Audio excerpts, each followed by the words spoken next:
Bienvenidos a este módulo 2, que son los aspectos legales. En esta ocasión, pues nos acompaña el despacho Arrangois y Asociados. Sin embargo, primero queremos comenzar bien, como lo hemos hecho antes. Entonces, si el padre Rogelio nos puede acompañar con una oración. Sí, claro. Nos ponemos en la presencia de Dios. En nombre del Padre, del Hijo y del Espíritu Santo. Amén. Te damos gracias, Señor, por este día. Hoy nos encomendamos a tu luz, a tu benevolencia. Hemos vivido tiempos distintos. El año 2020 fue un año de la Navidad distinta, el cumpleaños distinto, el Día de las Madres distinto, el Día del Padre distinto, y este año 2021, junto con todas las cosas donde vamos ubicándonos, cómo hacer las cosas. Hemos empezado a celebrar los aniversarios o el recuerdo de quienes ya no están con nosotros, hermanos de las Cáritas, hermanos sacerdotes, familiares nuestros, amigos nuestros, vecinos. Queremos pedirte que todo aquello que contribuye para el bien del necesitado podamos potenciarlo. Hoy especialmente te pedimos que la luz de tu evangelio, que nos presenta aquella mujer que le pide al Señor, que te pide, ten compasión de mí, mi hija es atormentada por un terrible demonio, poder comprender el misterio del dolor, que no tan solo es en lo físico, sino también el dolor espiritual y moral. Personas que nos duele lo que les sucede a los seres queridos, que no seamos insensibles, que seamos personas con capacidad de conmovernos, de compadecernos del hermano. Te ofrecemos nuestra reunión, concédenos lo adecuado para poder asimilar este camino que es de caridad, de amor. En nombre del Padre, del Hijo y del Espíritu Santo. Amén. Gracias. Adelante. Muchas gracias, padre Rogelio. Pues bueno, bienvenidos a este módulo 2, aspectos fiscales, legales. Damos la bienvenida al despacho Arrangois y Asociados. Les presento al socio fundador, el licenciado Gonzalo Arrangois, que adelante nos presentará unas palabras de bienvenida también.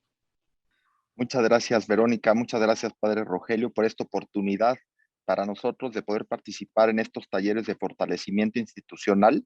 Concretamente, el día de hoy estaremos impartiendo el módulo 2, consistente en aspectos legales para las organizaciones de la sociedad civil, que es un tema, bueno, pues importante conocerlo y tenerlo presente. Agradecemos a Cáritas Mexicana por confiar en nosotros y estamos realmente participando en este taller para contribuir y hacer equipo con ustedes y hacer una diferencia. Muchas gracias. Dejo la palabra al licenciado Fernando Oropesa Montes, asociado del despacho, quien ha preparado algo para ustedes y estamos a sus órdenes para, terminando la ponencia de él, las preguntas y respuestas que ustedes tengan. Adelante, Fernando, por favor. Gracias, licenciado Gonzalo. Buenos días a todos. Veo que somos 58 participantes, un quórum bastante importante. Y bueno, hoy vamos a empezar con todo lo que tiene que ver con los aspectos legales, desde estatutos sociales. Vamos a platicar un poquito de los órganos que integran una asociación civil. Y bueno, aquí es importante que si ustedes tienen dudas sobre cualquier tema, sugerimos que pongan las preguntas en la parte del chat. El licenciado Pablo Godínez, en momentos que demos un poquito de pausa, leerá las preguntas para dar respuesta. Y si por cuestión de tiempo no se puede, de todas formas enviaremos las respuestas a la licenciada Verónica en un documento para que las comparta con todos ustedes. Entonces déjenme compartirles esta presentación que hicimos para dar inicio. ¿Ahí se ve? Sí, sí se ve. Muy bien.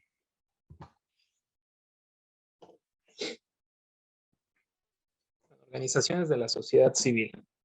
Introducción a su organización, estructura, funcionamiento y administración. Pues así que como dirían los clásicos, para empezar con esto de las organizaciones de la sociedad civil, vale la pena retomar un poquito de historia. No los voy a aburrir, van a ser poquitos datos, pero quiero resaltar el papel importante que ha tenido la Iglesia en la conformación de organizaciones de la sociedad civil. Los tratadistas nos mencionan que la historia de las organizaciones se puede dividir en 4 etapas. Una primera, que fue la etapa colonial, que se extiende de 1521, más o menos 1860. Aquí,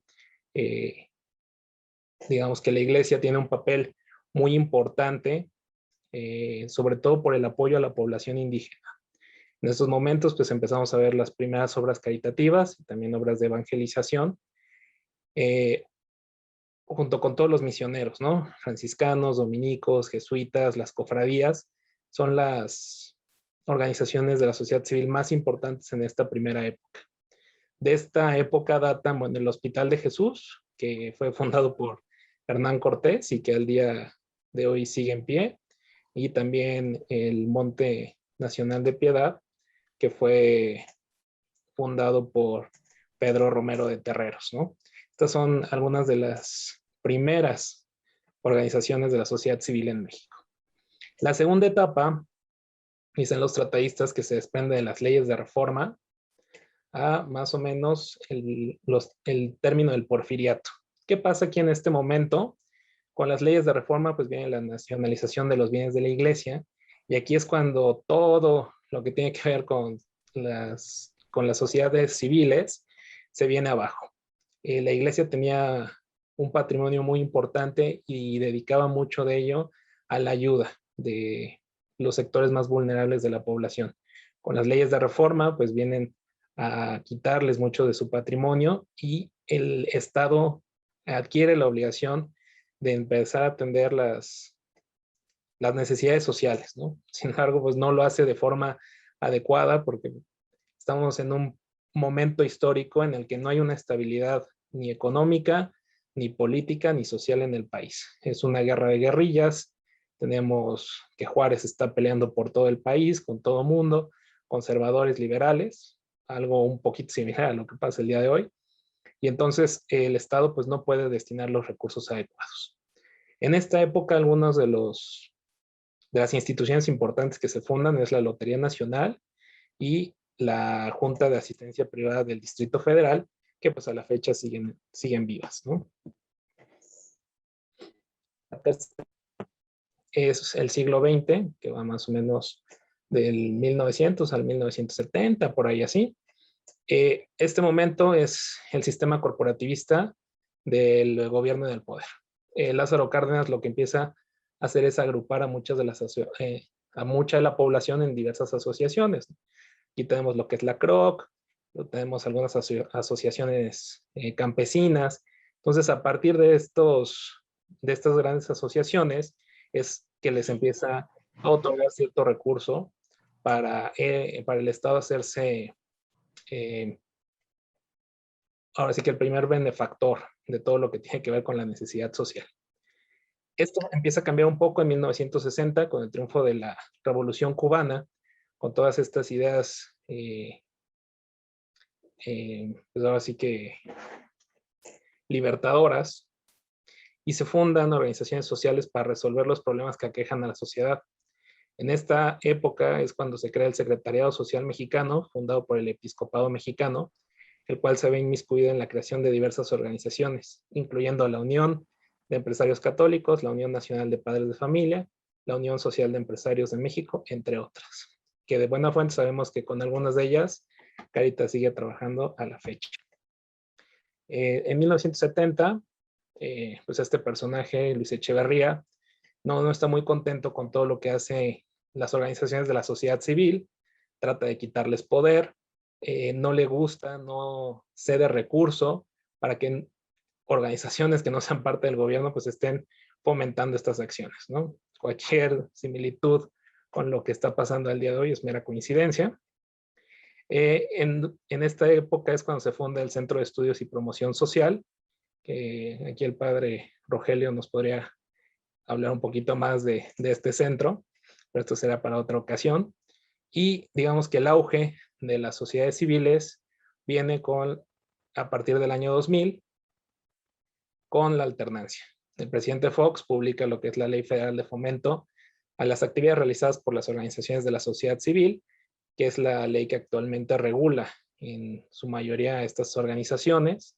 Aquí tenemos lo que es la CLUNY, aquí tenemos lo que es el registro, y a partir de este registro es que el gobierno en administraciones anteriores pues buscaba con qué asociaciones empezar a realizar proyectos conjuntos, destinaba recursos y muchas asociaciones se vieron beneficiadas. Al día de hoy lo que tenemos es que el gobierno federal otra vez está tratando de acaparar todos los recursos para ellos hacerse cargo a través de los programas sociales, de tratar de amenizar un poco las necesidades que tiene la población, los grupos vulnerables, pero vemos que no lo puede hacer de una manera correcta y siempre buscando intereses políticos más que en verdad cuestiones de asistencialismo social. Empezamos un poco en materia. Vamos a hacer una primera distinción de los tipos de organizaciones que existen. Por un lado tenemos las asociaciones civiles, que están reguladas en los códigos civiles de las entidades, tienen una vigilancia autónoma, es decir, se rigen simplemente por sus estatutos y en las cosas en las que no hayan dispuesto algo por los códigos civiles. Tienen una administración libre, ellos deciden cómo administrarse en cuanto a sus recursos, patrimonio, ellos deciden cómo utilizarlo. Esto, digamos, son las asociaciones civiles. Y por otro lado, tenemos instituciones de asistencia privada. Estas instituciones están reguladas en leyes especiales. Normalmente quien los vigila son las juntas de asistencia privada de los estados. ¿Y qué les solicitan? Informes, requerimientos, presupuestos, proyectos, evidencias. Entonces, digamos que este tipo de asociación o organizaciones tienen un gobierno corporativo forzoso por parte de la ley, pero que no siempre viene a ser pues idóneo para los fines que cada asociación busque. Aquí en este punto de instituciones de asistencia privada, es importante mencionar que no todos los estados tienen, hay algunos que solamente están regidos por lo que es Código Civil, ahí viene todo lo que son asociaciones civiles y fundaciones, las pequeñas diferencias en cuanto a patrimonio. Entonces aquí sí es importante que cada Cáritas revise qué modelo le conviene más al momento de constituirse, dependiendo de las necesidades que tenga. Por ejemplo, algunos de los beneficios de ser una institución de asistencia privada es que las juntas normalmente dan talleres de capacitación, están en una constante ayuda a sus instituciones registradas, lo que les permite pues tener un poquito más de apoyo. ¿Cuál es luego la desventaja?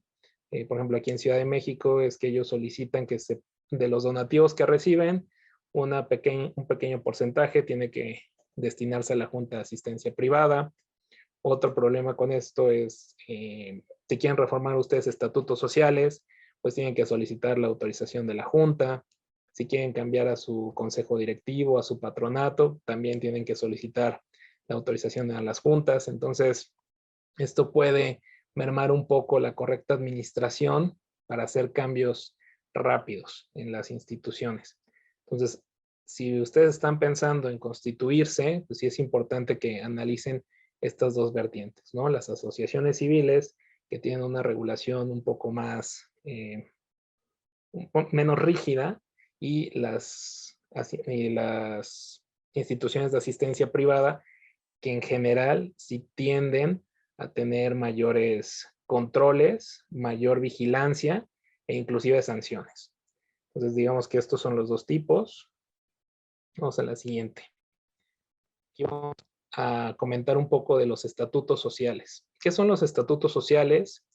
Es el contrato que firman los asociados en los que determinan cómo se administra la asociación, cuál es su denominación, su nacionalidad, su domicilio, la duración, el objeto social, que es decir, las actividades que van a realizar, el patrimonio, cómo se va a conformar, cuáles son los derechos y obligaciones de los asociados, los órganos de vigilancia, y de esto vamos a entrar un poquito más a detalle.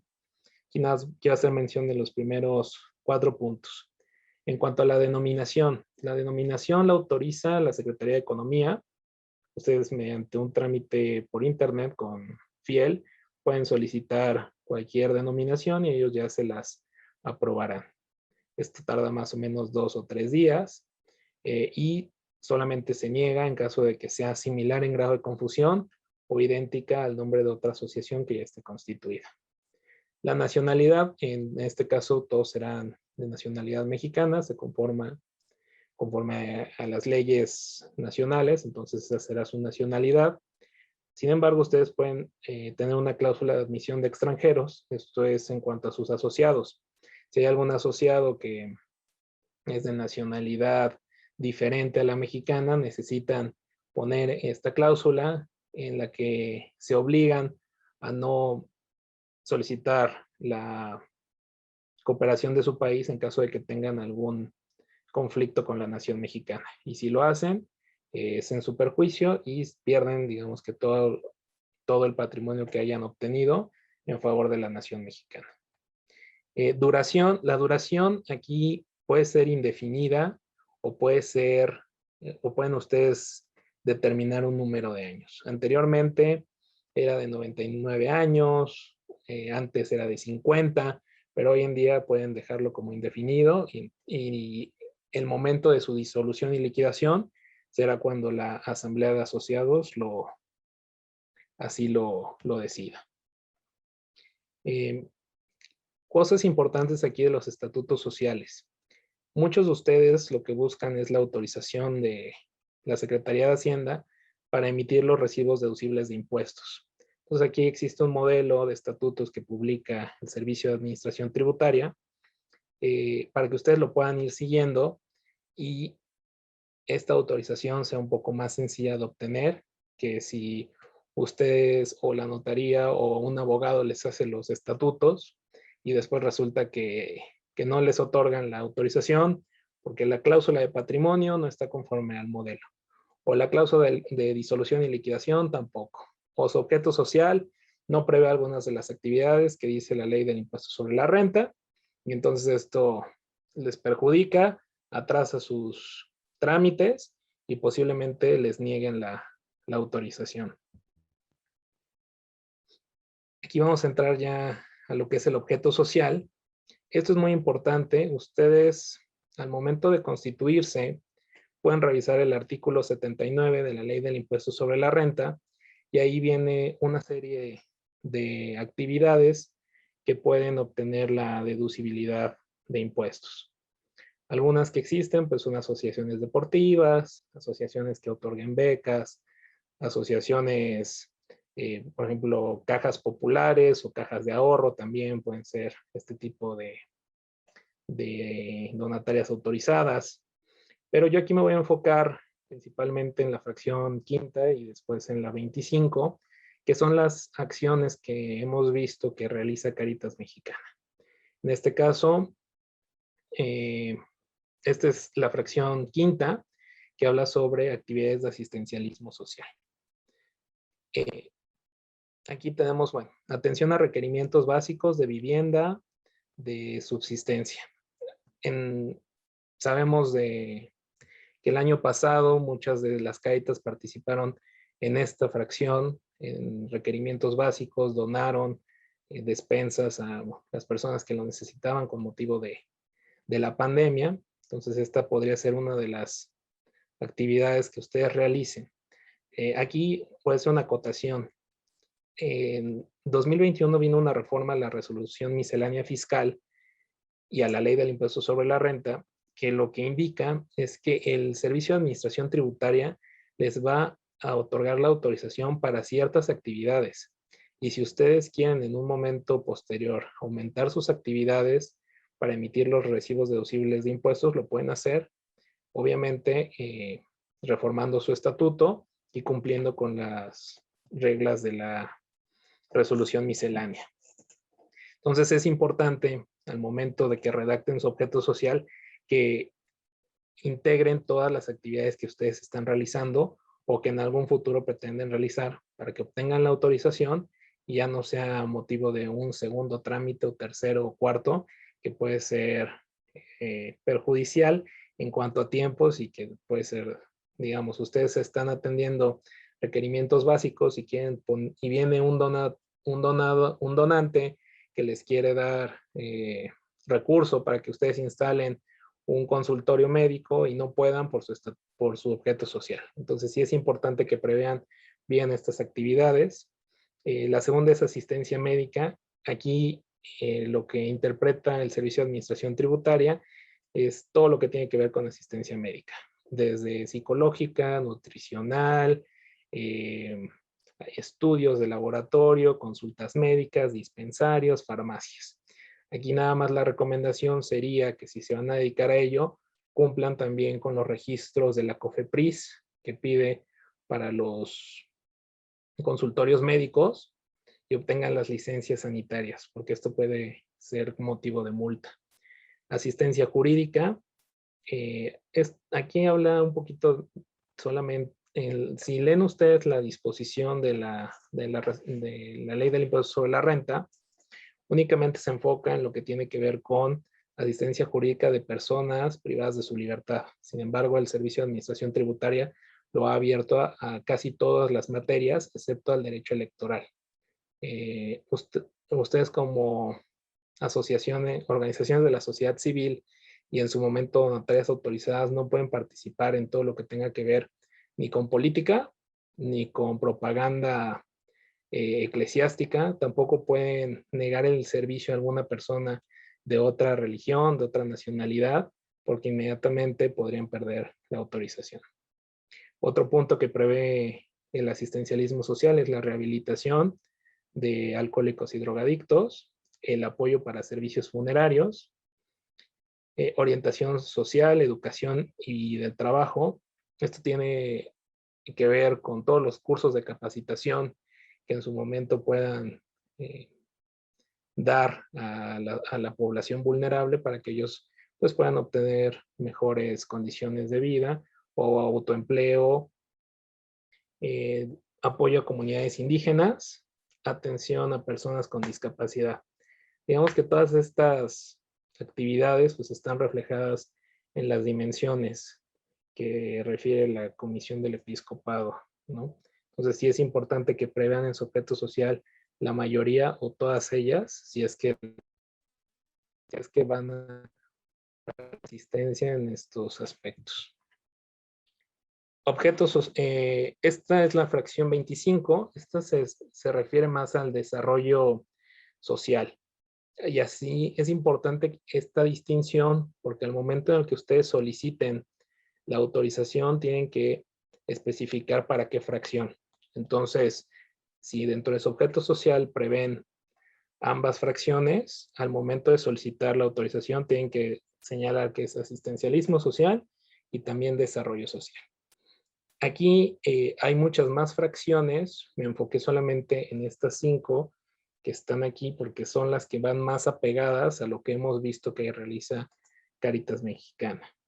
Acciones para mejorar condiciones de subsistencia. Aquí pues tiene que ver con bolsas de trabajo, tiene que ver con capacitación, algunos talleres, por ejemplo, no recuerdo qué diócesis estaba apoyando a mujeres en un taller de costura para que realizaran pues ciertos vestidos, cierta ropa, cierta manufactura y la pudiesen vender y de ahí obtener algún recurso, ¿no? Entonces este tipo de talleres están previstos en la fracción 25. Equidad de género, aprovechamiento de recursos naturales, esto viene un poquito con la dimensión del cuidado integral de la creación.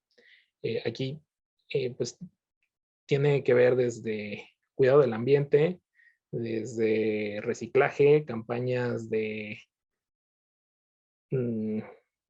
ahora sí que todo lo que esté relacionado con el medio ambiente, con el cuidado del agua, con el reciclaje de la basura, entra dentro de esta fracción. Acciones de protección civil. aquí pues el comentario sería que ustedes se acerquen con el Instituto de Protección Civil de su municipio, de su entidad, para que también obtengan una capacitación y a su vez puedan seguir otorgándolas, ¿no? Esta fracción fue muy importante por todos los desastres naturales que pasan en nuestro país. Y bueno, ustedes sabrán un poco más que yo sobre esta materia por el manual Esfera y todas las regulaciones y la forma de atender emergencias por desastres naturales. Otra fracción prevista en el artículo 79 es prestar servicios de apoyo a la creación y fortalecimiento de otras organizaciones de la sociedad civil, que esto es más o menos lo que hace Cáritas con todos ustedes, que presta sus servicios de apoyo. Por ejemplo, hoy con este curso, pues está justo desarrollando esta fracción de su objeto social, también con el patrocinio para la creación de nuevas OSCs también. Entonces, puede ser aquí una pequeña pausa, aquí nada más para ver si hay alguna pregunta. En el chat no hay nada. No sé si tengan hasta aquí alguna duda o pregunta.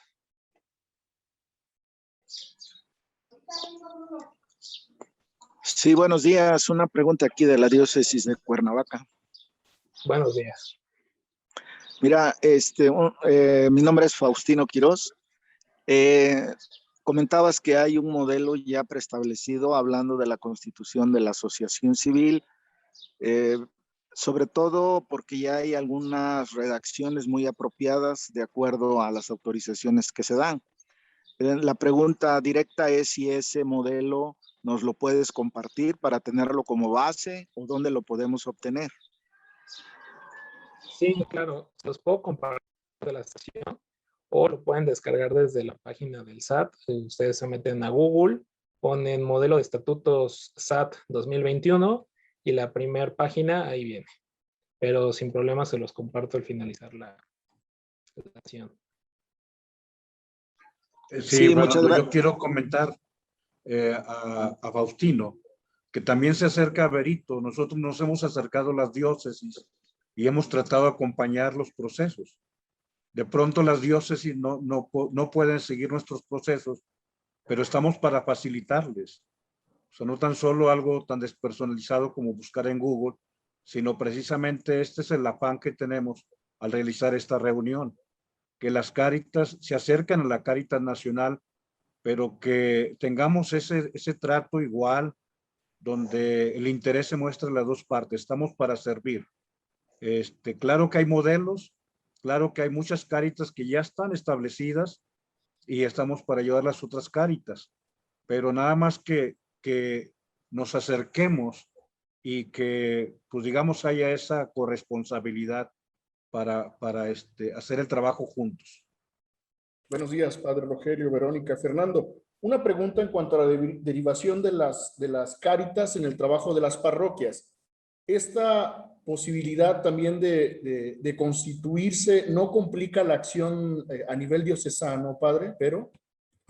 Bueno, aquí lo que hemos comentado es que nosotros pues damos, ahora sí que cuando tienen un proceso, ¿no? Nosotros les pedimos que, por ejemplo, cuando quieran constituir su Cáritas diocesana, pues les pedimos que haya una carta para el nombre del uso y del logo de Cáritas. Entonces, de esta forma, tienen el respaldo de su obispo con esta carta y pues es enviada justo a nuestro obispo responsable. Entonces, ya con esto ustedes tienen, digamos que este permiso. Entonces, de la misma forma, ustedes como Cáritas diocesanas tienen sus procesos para admitir tal vez una Cáritas parroquial, ¿no?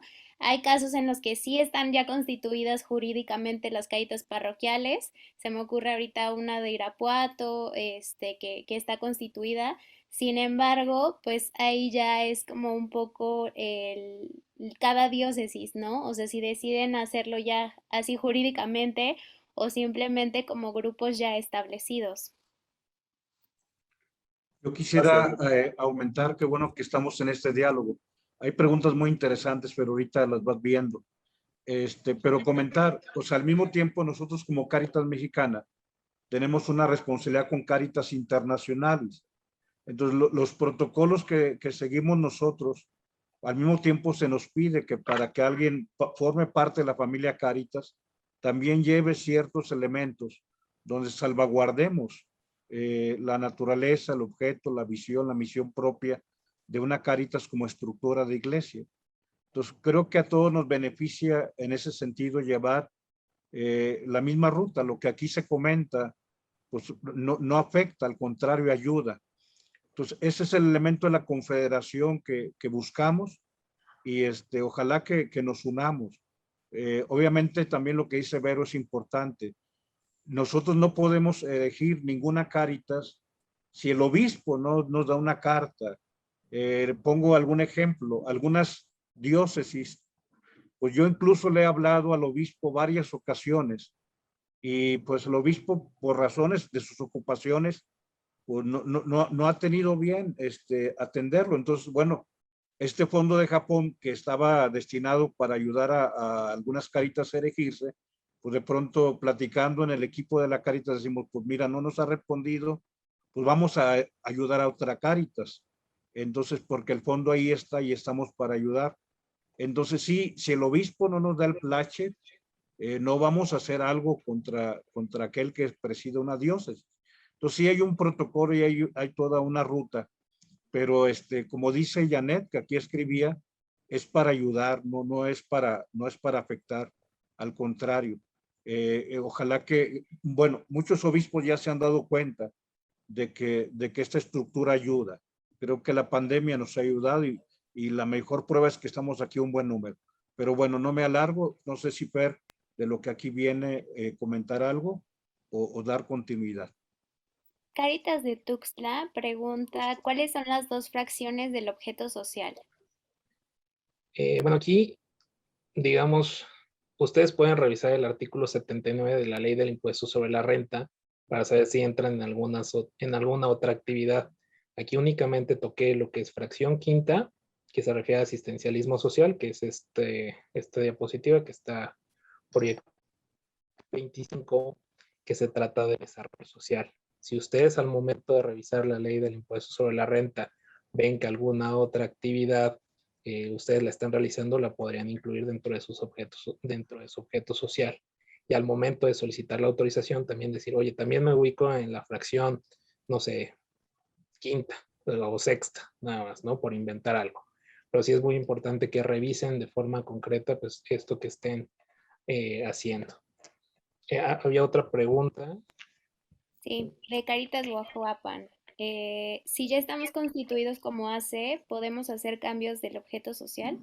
Sí, sí se puede hacer cambio al objeto social. De hecho, es un tema que trataremos un poquito más adelante. Para ello tienen que celebrar una asamblea de asociados. Aquí desconozco si sean una asociación, bueno, sí, es una asociación civil. Entonces tendrían que celebrar una asamblea de asociados y ahí aprobar el nuevo objeto social. Un poquito más adelante trataremos sobre cómo se celebra una asamblea, lo que tiene que contener el acta y ahora sí que los puntos importantes al momento de reformar su objeto social. Entonces, creo que ahorita ya no hay más preguntas. Sí, Cáritas de Tuxtla pone si conviene actualizar el objeto social de cuando en cuando o bajo qué condiciones puede hacerse. Bueno, aquí aviso parroquial para todas las Cáritas. Con la reforma de la Ley del Impuesto sobre la Renta 2021 y la resolución miscelánea fiscal, todas las Cáritas ahorita tienen que reformar sus estatutos sociales para reformar lo que es la cláusula de patrimonio y la cláusula de liquidación.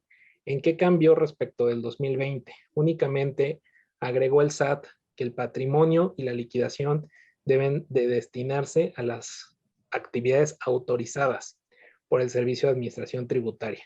Entonces, este plazo se vence, si no mal recuerdo, diciembre de 2022, pero es una reforma que ya la tienen que tener en el radar para cumplir con esta obligación y además dar el aviso a través de buzón tributario al Servicio de Administración Tributaria para que así que los palomeen y no los vayan a revocar de la siguiente lista por no haber cumplido con esta reforma. Fernando, decías la cláusula de patrimonio y qué otra, perdón. de liquidación.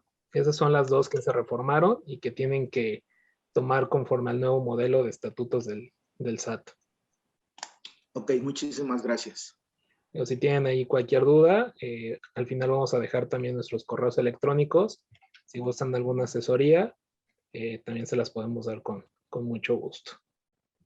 Entonces vamos a pasar a la siguiente diapositiva, que es justamente la de patrimonio.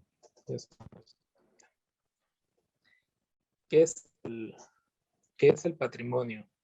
Patrimonio, pues, es el conjunto de bienes, derechos y obligaciones que son susceptibles de apreciación económica y que juntos forman una universalidad. ¿De qué se constituye el patrimonio de una asociación civil?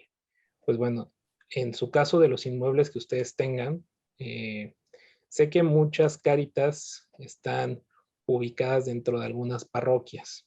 Entonces, estos inmuebles como tal no serían de la Cáritas, serían de la asociación religiosa correspondiente, pero si ustedes si rentan alguna oficina, si tienen algún otro inmueble, entonces se podría entrar dentro del patrimonio.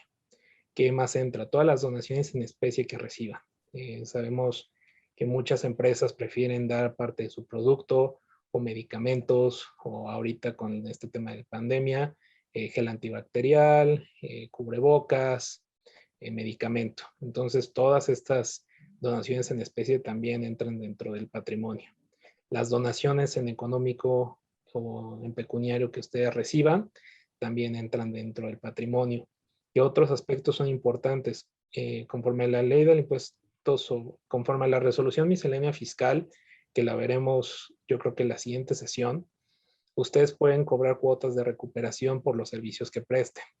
¿Qué interpreta el SAT como cuota de recuperación? Aquel monto que ustedes cobren que sea igual o inferior al servicio que están prestando. Obviamente no puede ser superior. Y esto también tiene que ver mucho con los estudios socioeconómicos que ustedes realicen. Ahí, dependiendo de también la información que arroje el estudio socioeconómico, ustedes pudiesen cobrar un poquito más o un poquito menos de cuota de recuperación, pero sería estos, digamos, los aspectos importantes del patrimonio.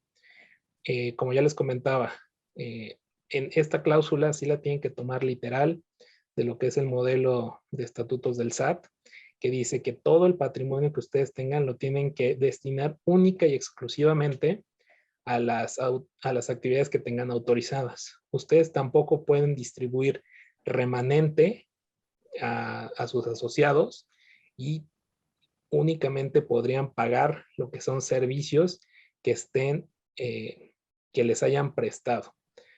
Esto es muy importante. ¿Y por qué lo pone el SAT? Porque se dio un fenómeno en el que muchas empresas, muchas sociedades anónimas promotoras de inversión, sociedades anónimas bursátiles, grupos importantes, creaban sus ACs y obtenían la autorización para emitir recibos deducibles de impuestos. Entonces ellos lo que hacían era pasar del grupo una parte a la AC para que de esa forma obtuviesen el recibo deducible de impuestos y el grupo pudiese deducir. Pero la verdad es que no estaban utilizando el dinero para las actividades para las que estaban constituidas. Entonces, por esto lo detectó el SAT como parte de una planeación fiscal indebida, y por eso viene la reforma. Entonces, es importante que estén actualizados en este tema, y todo, esto lo van a ver un poco más en el siguiente módulo que es de fiscal, pero se los adelanto. Ustedes tienen que, de todos los recibos, de todos los donativos que ustedes reciban, tienen que emitir el recibo deducible de impuestos. Ya sea la módica cantidad de 10 pesos o lo que sea, ustedes tienen que estar emitiendo los recibos.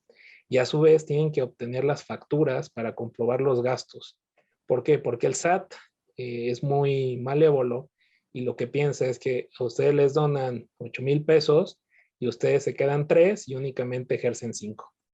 Y sobre esos 3 ellos dicen, es que ¿sabes qué?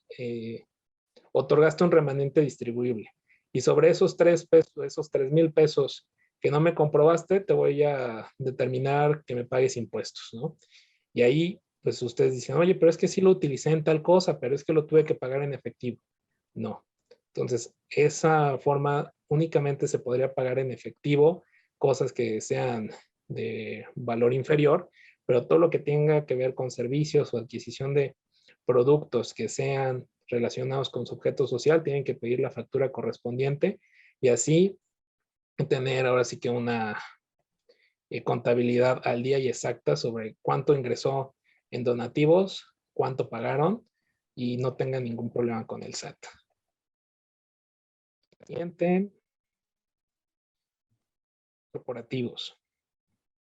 Yo creo que nadie o pocos de ustedes tienen sus libros corporativos, pero son muy importantes. Estos libros corporativos se utilizan más en lo que son las sociedades mercantiles, pero es una buena práctica y recomendada también para las sociedades civiles.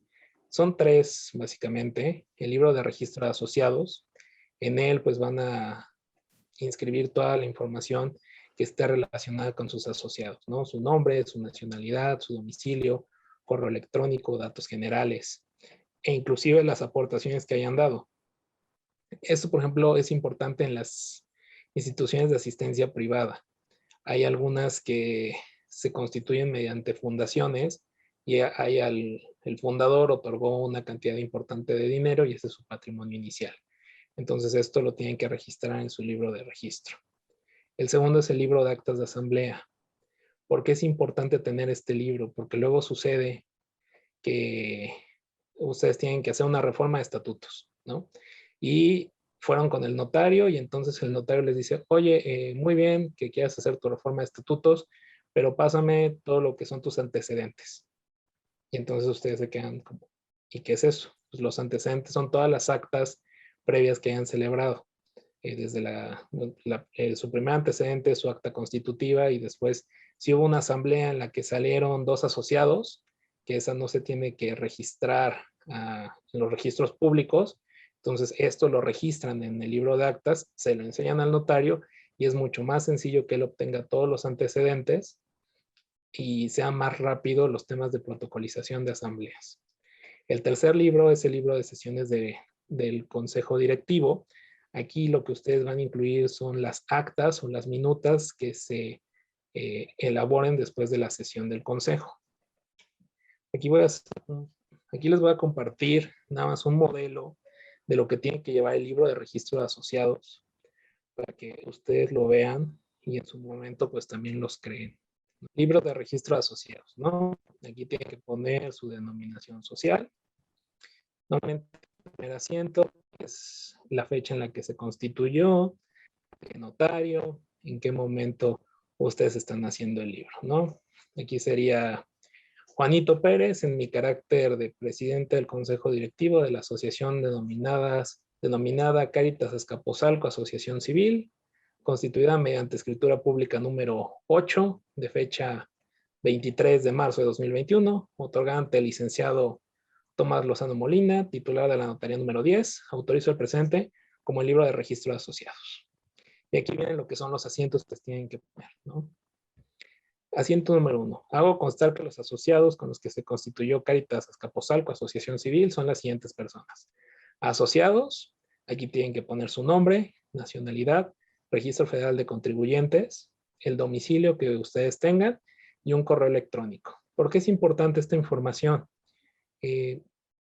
Como verán, al momento cuando quieren celebrar una asamblea de asociados, ustedes tienen que emitir una convocatoria. La convocatoria, conforme a los códigos civiles, se tendría que hacer llegar a los domicilios de los asociados. Entonces, ustedes tendrían la obligación de enviar la convocatoria mediante correo o mediante un propio al domicilio de cada uno de los asociados, lo cual puede ser una cosa de locos. Entonces, lo que ahorita se está acostumbrando es mejor señalar un correo electrónico al que se envía la convocatoria. Entonces, ya de esa forma se evitan los gastos de logística, ¿no? Si ustedes se constituyen, digamos, con 3 asociados, ¿no? Y al año sale uno de ellos. Entonces, ustedes tienen que celebrar una asamblea de asociados en la que digan, oigan, que tal persona renunció a su carácter de asociado. Entonces, tienen que hacer un asiento número 2 en su registro, ¿no? Y decía algo así como, hago constar que mediante asamblea general de asociados de fecha 4 de agosto de 2021, el asociado tal renunció a su calidad.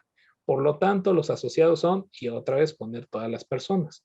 Igual en los casos en los que incluyan ustedes a más asociados también. Y esto para tenerlo al día, y entonces a su vez, al momento de que ustedes celebren una asamblea de asociados, tengan toda la información de sus asociados. Y esto no sea un impedimento o una nulidad después de la asamblea. Gobierno corporativo.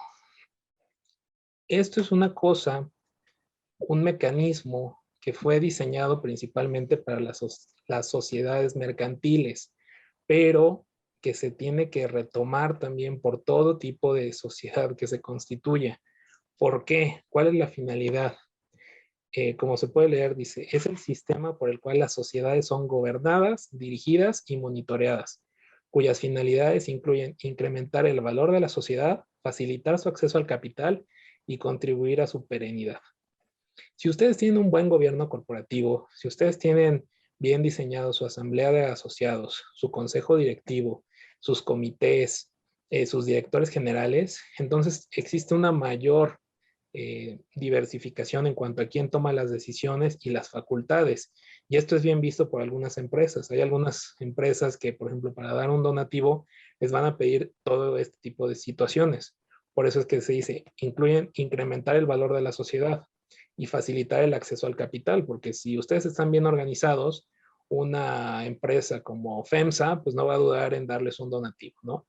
Si ustedes no están bien organizados, si no tienen una buena rendición de cuentas, si no tienen su información al día, pues entonces ahí mismo FEMSA duda en darles un donativo porque dicen, híjole, yo también me enfrento a que posiblemente el SAT me niegue esta deducción porque la asociación civil no está bien regulada, ¿no? Entonces sí es importante esto.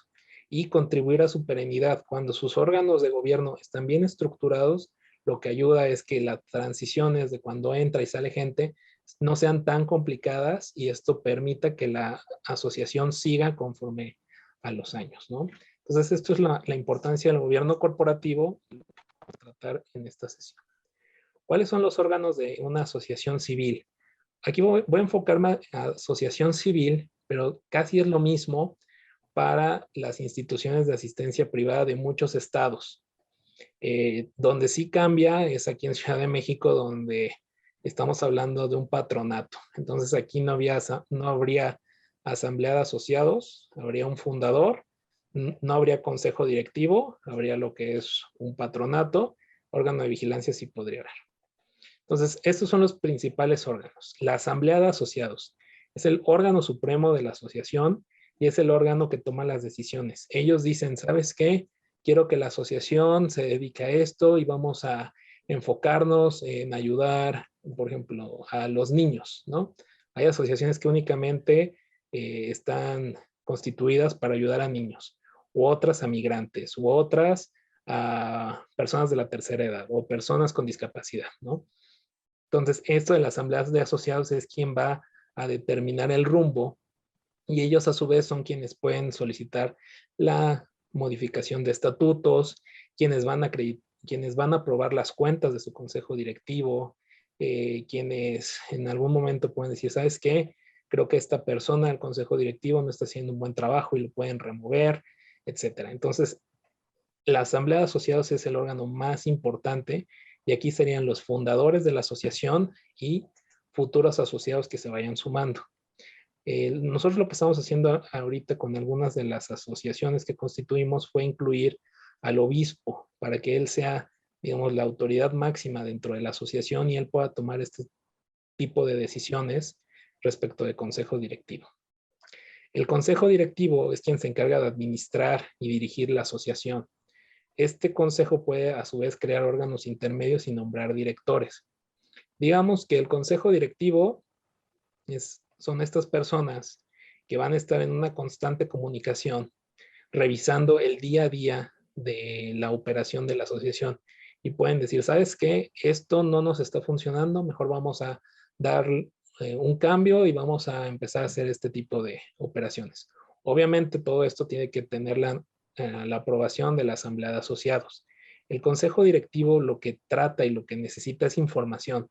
Información de, ok, si estoy en cumplimiento de normas, ok, si estoy bien en contabilidad, ok, si estoy bien en este tema, oye, ¿por qué nos negaron este donativo? ¿O por qué no se concretó este otro?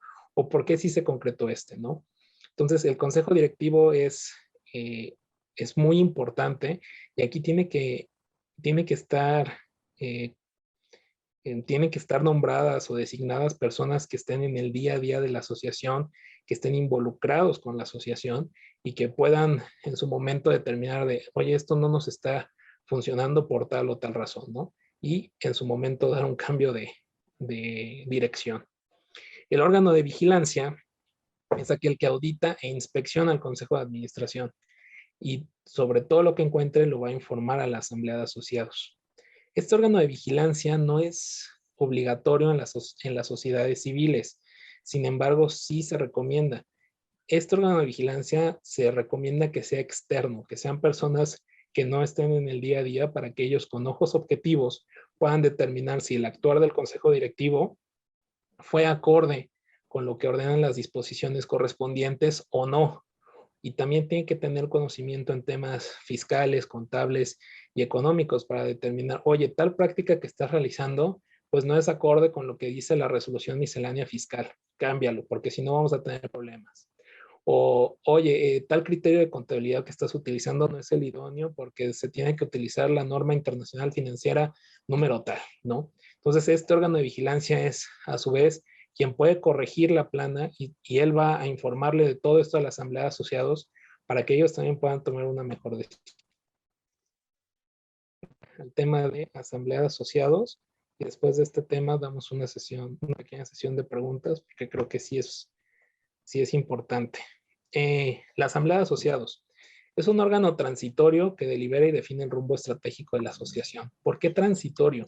Porque no está en el día a día de la operación. Ellos se van a reunir, por lo menos se recomienda 2 veces al año para discutir cómo van los temas, ¿no? Normalmente las proyecciones o los proyectos se pueden diseñar semestralmente. Entonces, de pasados 6 meses, pues ya ustedes pueden determinar, oye, sí está funcionando este proyecto, nos está yendo muy bien o no nos está funcionando del todo bien, vamos a implementar cambios. Entonces, por eso tiene que, por lo menos, sesionar 2 veces al año. Sus decisiones las ejecuta obviamente el consejo directivo. Si la asociación dice, ¿saben qué?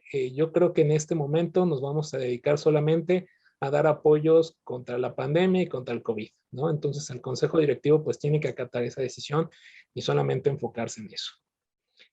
Todos los demás órganos dependen de la asamblea y ellos nombran en su mayoría a los representantes. ¿Qué pasa? O sea, la asamblea nombra al consejo directivo y el consejo directivo a su vez se puede ayudar de ciertos comités.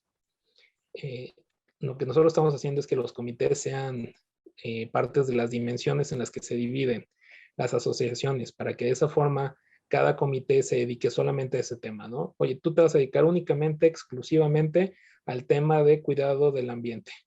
Tú te vas a dedicar al tema de movilidad humana. Entonces, con esa especificación y esa especialización, ellos puedan tomar una mejor decisión. Obviamente, la asamblea de asociados pues tiene que aprobar el nombramiento de los titulares de estos comités. Y lo más importante, la asamblea va a ratificar o no los actos de los otros órganos. Si, por ejemplo, está viendo que el consejo directivo, o digo, en el peor escenario, está desviando recursos para otras cuestiones que no son de la asociación, bueno, entonces la asamblea de asociados puede presentar una acción civil de rendición de cuentas e inclusive presentar la denuncia penal por una administración fraudulenta. Entonces es muy importante que la asamblea de asociados sí esté consciente de lo que está haciendo su consejo directivo. Tipos de asambleas. A ver, aquí va a haber, ustedes lo tienen que determinar de forma específica en sus estatutos sociales. ¿Por qué? Normalmente los códigos civiles no traen esta normatividad, ¿no? Esto es más que nada de la práctica. Y bueno, las asambleas se pueden dividir en ordinarias y extraordinarias. Las extraordinarias normalmente se celebran para ciertos temas. Por ejemplo, la disolución y liquidación, para la exclusión de asociados, para la reforma de estatutos. ¿Y cuál es la finalidad de una asamblea extraordinaria? Contar con un quórum mayor de casi todos los asociados para que tomen la decisión. Inclusive en sus estatutos sociales ustedes pueden decir, oye, ¿sabes qué? Para la liquidación de la asociación tiene que existir el 80% de quórum. Entonces, si no está el 80% de los asociados, pues no se puede tomar la decisión. O para reformar estatutos necesitamos al 70%. Entonces, sí tienen que estar muy pendientes de este quórum.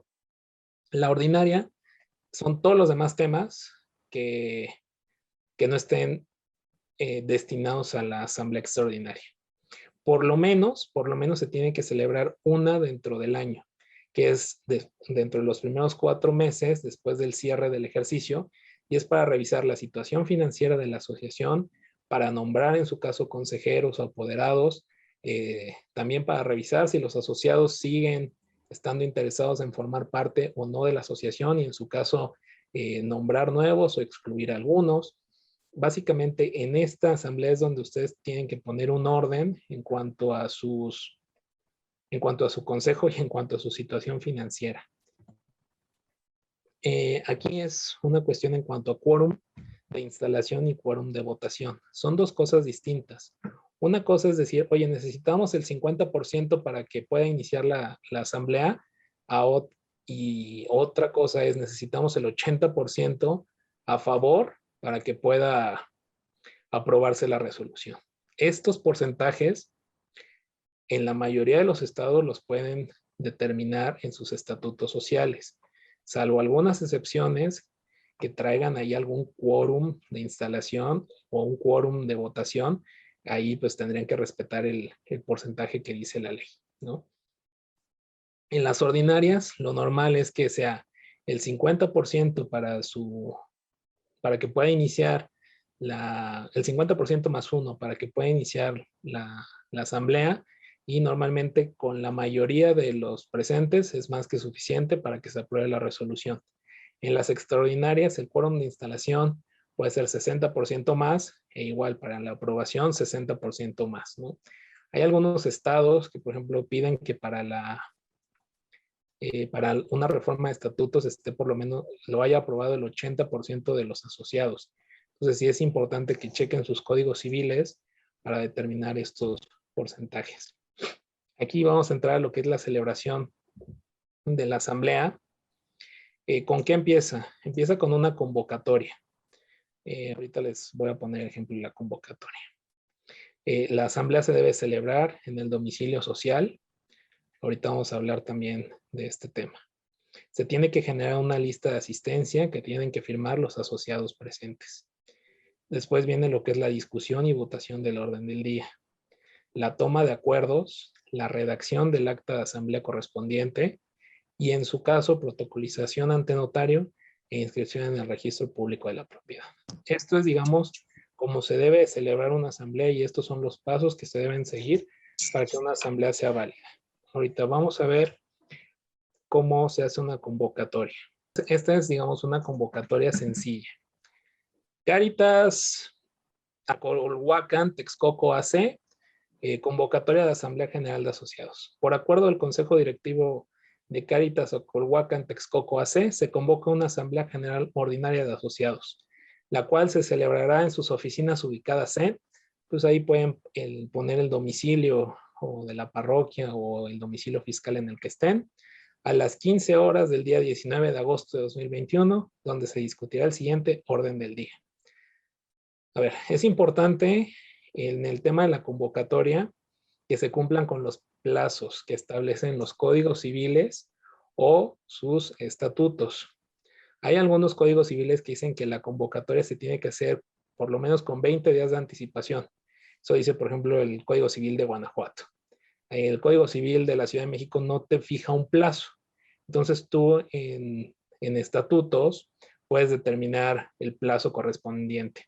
Si el plazo es de 20 días anteriores y quisiéramos celebrar la asamblea, por ejemplo, el 25 de agosto, hoy tendríamos que hacer la publicación de la convocatoria. ¿Dónde se publica la convocatoria? Eso también lo tienen que determinar en estatutos sociales. La forma más sencilla para convocar una asamblea de asociados es señalar que la convocatoria se enviará a los correos electrónicos de los asociados y que además se pone la convocatoria en un lugar visible del domicilio de la asociación, así para que todo mundo que entre vea de, va a haber una asamblea. ¿Qué día? No, pues ya vi qué día, ¿no? Aquí en la convocatoria se tiene que poner el orden del día, es decir, los puntos que se quieren discutir. En este caso es presentación y discusión del informe del presidente del Consejo Directivo, el cual incluye los estados de situación financiera, resultados y flujo efectivo de la asociación, así como un reporte de las acciones desarrolladas durante el ejercicio social 2021. Nombramiento de los miembros del Consejo de la Sociedad para el ejercicio social 2021. Designación de la persona o personas encargadas de formalizar los acuerdos adoptados. Y aquí ustedes pueden meter cualquier otro tema que ustedes quieran. Por ejemplo, discusión sobre admisión de asociados, o discusión y votación sobre la exclusión del asociado tal, o discusión y votación para excluir al consejero tal, ¿no?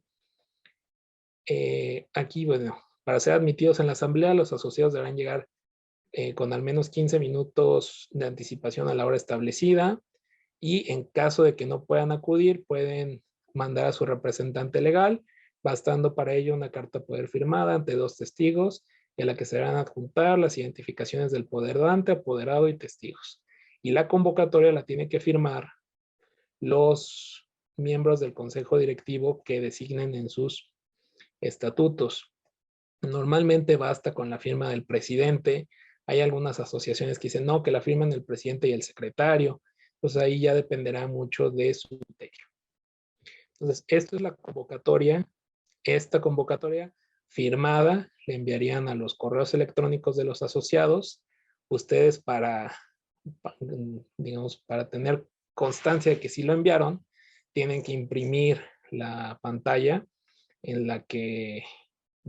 con la que acrediten que sí enviaron el correo electrónico, en qué fecha lo enviaron y a qué dirección de correo, que obviamente la dirección de correo tiene que ser la misma que está en el libro de asociados, para que de esa forma, si un asociado dice, no, es que yo no me enteré de la convocatoria, no, claro que sí, se te envió el correo en tal fecha y es el correo que está registrado. Entonces no puedes poner como excusa que no supiste de la convocatoria. Entonces ya tenemos la convocatoria. El segundo punto, decíamos que es que se tiene que celebrar en el domicilio social. Aquí, salvo el Código Civil de Jalisco, que prevé ya lo que son las asambleas por medios electrónicos, la mayoría de los demás códigos civiles nada más hablan de que se tienen que celebrar las asambleas en el domicilio social. Si ustedes en sus estatutos podrían poner que también se pueden celebrar a través de medios electrónicos.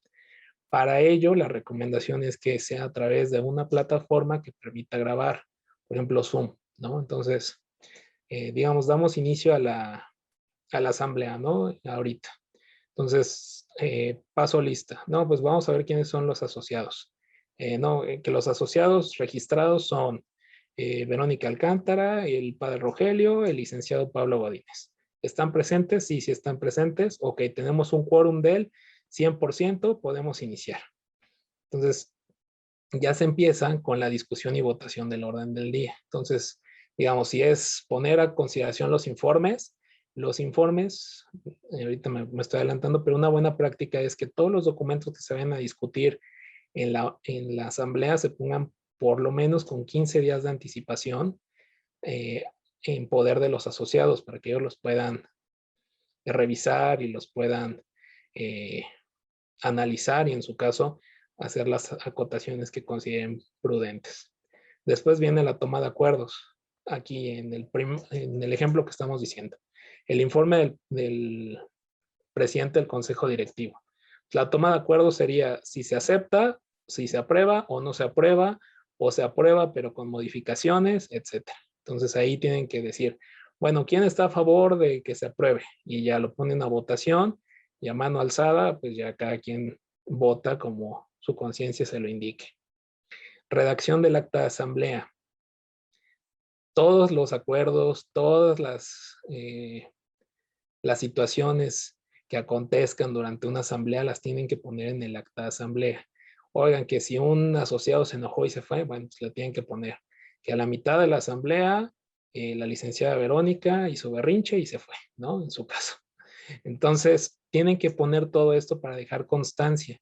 Y les digo, si van a utilizar medios electrónicos, tienen que también tener la opción de grabar para que ustedes tengan el sustento de que eso en verdad sucedió.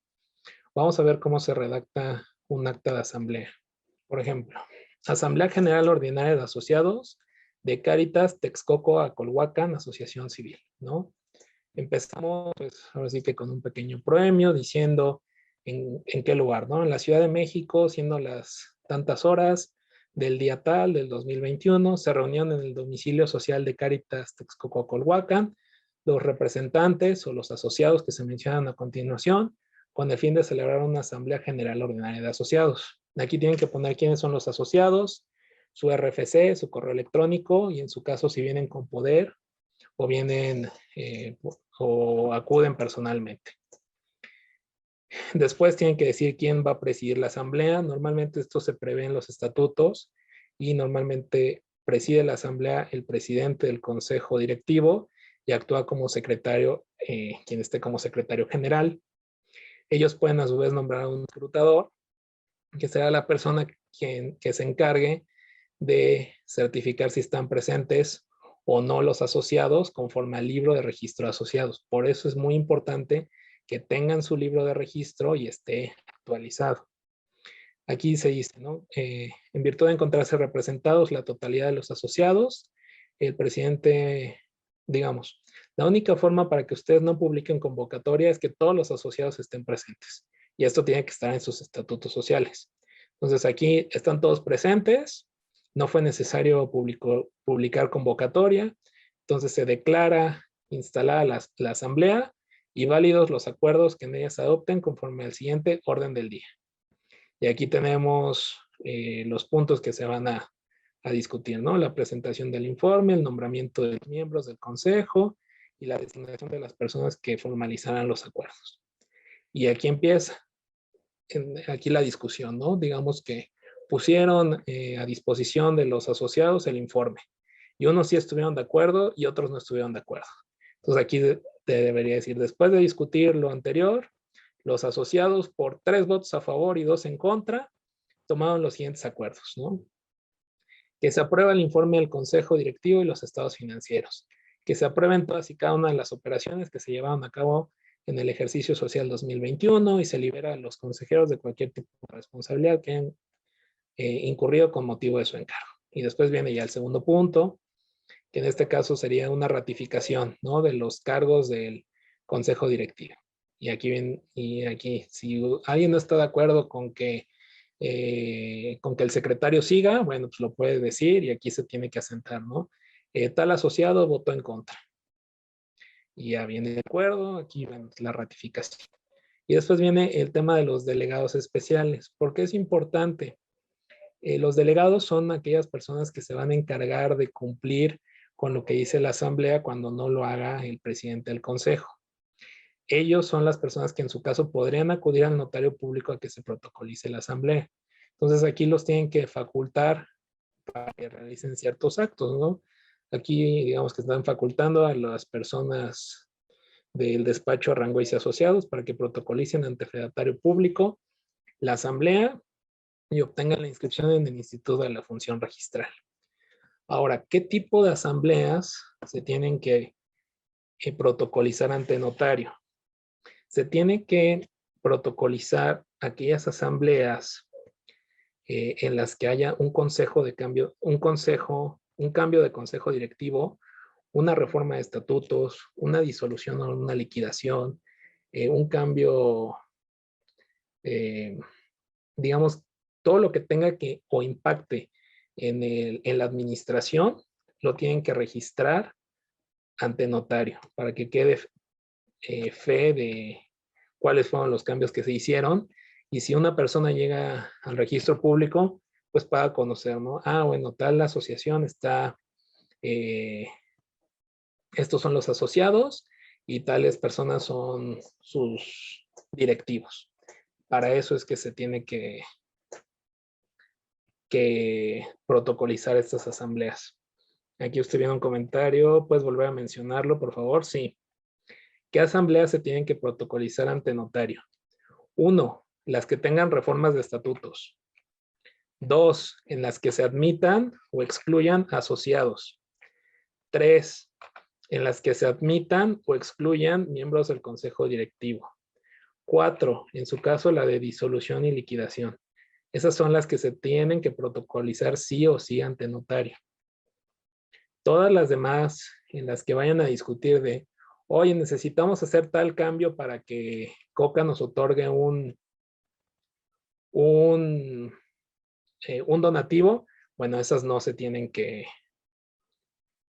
protocolizar. Dice, ¿hay algún costo aproximado de la notaría? A ver, esto depende mucho del arancel. Cada estado tiene una ley del notariado y tiene su arancel. Los notarios cobran conforme al arancel. Hay algunos que cobran un poquito más alto, hay unos que cobran el arancel, o hay algunas almas caritativas que no cobran las protocolizaciones y solamente el pago de derechos. Cada protocolización, por ejemplo, aquí en Ciudad de México, ronda por ahí de los 10,000, 12,000 pesos las protocolizaciones con inscripción en el registro público. Por eso es importante que que en el momento en el que se constituyan, tengan a personas que vayan a durar mucho en la asociación para que no tengan a cada rato que estar haciendo este tipo de cambios. Y en cuanto a sus estatutos sociales, que prevean todas las actividades que van a realizar para no tener que protocolizar e inscribir ante notario. Mejores prácticas corporativas. 1, evitar asuntos varios en el orden del día. Ya la Suprema Corte de Justicia de la Nación ha dicho que cuando se incluye dentro del orden del día asuntos varios, se deja en estado de indefensión a los asociados. ¿Por qué? Lo que se estilaba mucho era que si tú vas a sacar a un asociado, pues no lo vas a poner en el orden del día, para que en su caso no vaya y lo pueda sacar. Pues lo que dijo la Corte es, esos asuntos varios, si se trata de una exclusión, deja en un estado de indefensión, deja a una persona sin poder votar o sin poder defenderse, entonces invalida el acta de asamblea. Por eso hay que evitar eso de asuntos varios, misceláneos, cualquier redacción de este tipo y poner los puntos específicos que se van a discutir. Otro punto, otra práctica corporativa buena es incluir el currículum de los aspirantes a miembros del consejo directivo u órganos intermedios. ¿Para qué? Para que obviamente la asamblea de asociados pueda determinar, esta persona sí me gusta para el puesto, esta persona no me gusta, esta sí, esta no, etcétera. Poner a disposición los documentos que se discutirán el mismo día que se publique la convocatoria. Lo idóneo es enviarlos al correo electrónico si es, por ejemplo, esto, ¿no? De vamos a elegir un nuevo consejo, bueno, ahí les van los currículums de las personas que sugerimos, o se va a nombrar un nuevo comité, bueno, ahí van los nombres de las personas del comité, ¿no? Oye, que se va a discutir sobre un contrato, bueno, pues envíen el contrato para que lo puedan revisar. Otra buena opción es elaborar un formato con las opciones de voto. ¿Para qué? Para que las personas que envíen a su representante legal, pues ya sepan más o menos cuáles son los sentidos del voto, ¿no? Oye, pues que si se aprueba o no se aprueba el informe. Oye, que si se nombra o no se nombra a tal persona. Entonces ya de esa forma, cuando se le da el poder al representante legal, él ya sabe qué se va a discutir y en su caso cómo debe de votar. Y asambleas por medios electrónicos, lo que les mencionaba, el único lugar en el que está regulado es en Jalisco, los demás lo pueden regular en estatutos sociales y la recomendación es utilizar aplicaciones que tengan esta opción de grabar y en su momento lo descarguen, lo guarden en un USB. Con esto concluimos lo que es asamblea de...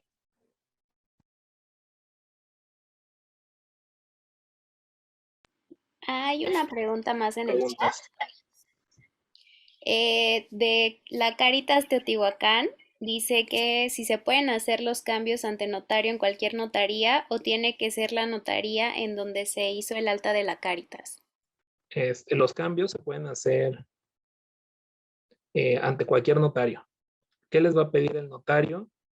Le va a pedir sus antecedentes, es decir, el acta constitutiva se la tienen que llevar o todas las demás actas que hayan celebrado en las que hayan hecho algún cambio. Pero sí se puede hacer ante cualquier notario. Normalmente los notarios que están fuera de Ciudad de México son un poco más económicos, con excepción del Estado de México, que ahí son más caros que Ciudad de México. Pero sí. Después, Caritas Texcoco. En el programa del curso habrá una sesión en la que nos apoyarán con el tema contable de las OSCs. Nuestra inquietud por ahora es sobre pagos de salarios o gratificaciones al personal que colabora en Caritas y al mismo tiempo es asociado. ¿Cómo es la declaración fiscal que se deberá hacer y no corresponde la utilización de los recursos para este fin? Sí, vamos a discutir un poquito de ello. A ver, voy adelantando un poco. Sí se puede hacer pago de salarios o gratificaciones al personal de la Cáritas. No se recomienda hacerlo cuando es asociado porque justamente da la impresión de que es un remanente distribuible y podría ocasionar ahí un pago de impuestos. A todo su demás personal sí. ¿Qué pasa ahí también? Tienen que tener los contratos que soporten la operación. Si es un trabajador del día a día, bueno, pues tienen que tener el contrato individual de trabajo en su caso y pues, documentos, ¿no? Con los que se acredite que la persona está trabajando para lo que se le contrató. Este tema de la declaración fiscal sí lo venían en el siguiente módulo. Ayot dice, el órgano del Consejo Directivo en cuanto a la facultad de nombramiento de directores permite el nombramiento de los responsables diocesanos de dimensión de la pastoral. Híjole. Si nos pudiese, estimado Samuel, si quieres abrir el micrófono porque no entiendo del todo tu segunda pregunta. Y con gusto, muchas gracias, licenciado Fernando. Sí, en esta facultad que se otorga a los directores y para hacer estos nombramientos sería a la par un directivo de la asociación como un responsable diocesano de dimensiones y de esta manera las dimensiones quedarían también integradas a la asociación civil o a los estatutos de nuestro organismo. Vamos a decir la paridad, un director de cualquier organismo, en el caso del ámbito eclesiástico, la integración de un responsable diocesano que sería como un director diocesano de dimensión pastoral. Ok. A ver, aquí, ¿cómo es? Si van a nombrar a alguien, lo pueden hacer. Si le quieren poner el título de responsable diocesano de la dimensión de la pastoral social, adelante.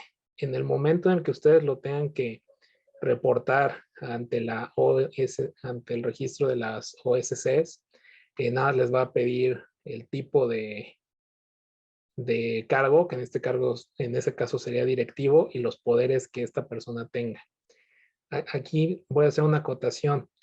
Una cosa es el consejo directivo, otra cosa son los directivos o los directores generales, directores financieros, directores, por ejemplo, en este caso, diocesanos, y otra cosa, los miembros de las comisiones.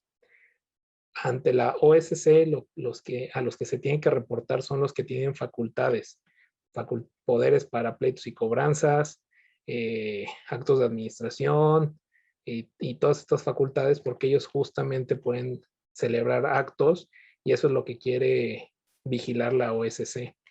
No sé si con eso respondí la pregunta, Samuel.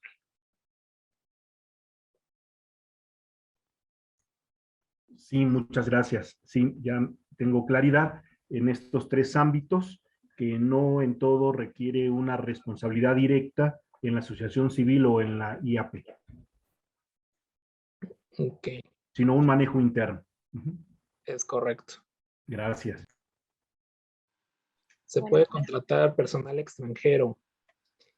A ver, sí se puede, pero tienen que obtener su registro en el Instituto Nacional de Migración para poder contratar a personal extranjero.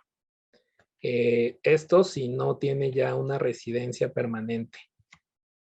Si son residentes permanentes, se les puede contratar sin ningún problema y él tiene que dar el aviso de cambio de trabajo ante migración.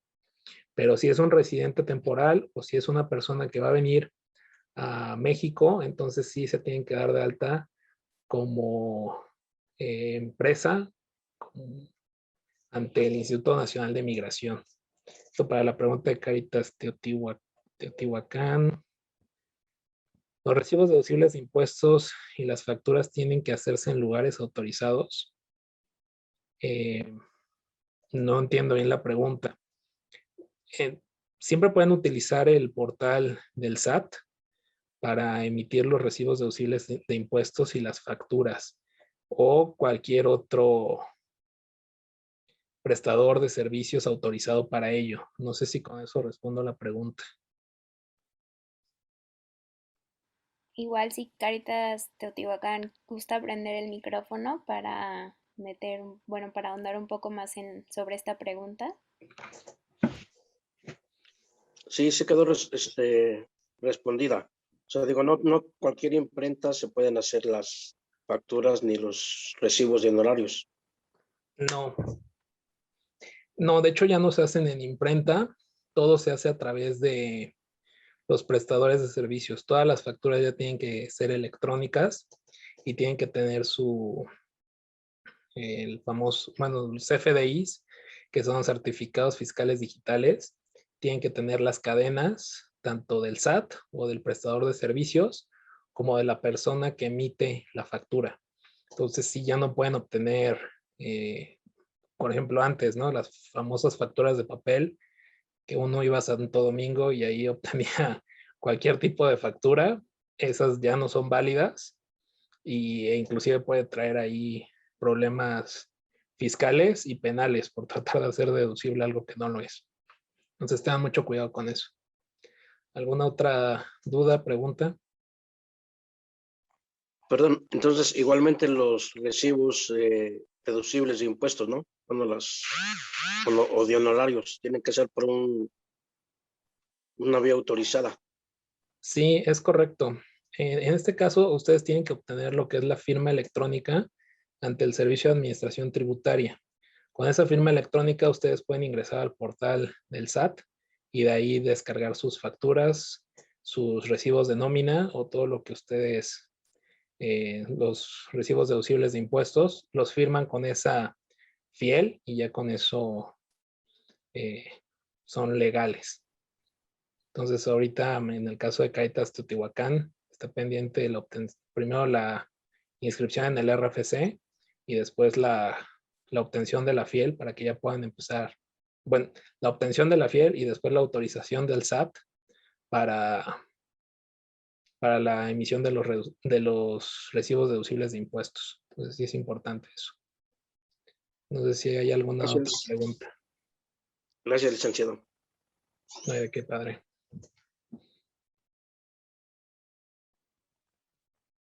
Si ya no hay más preguntas, podemos pasar a lo que es consejo directivo. Yo quería preguntar, Fernando, lo de los asuntos varios.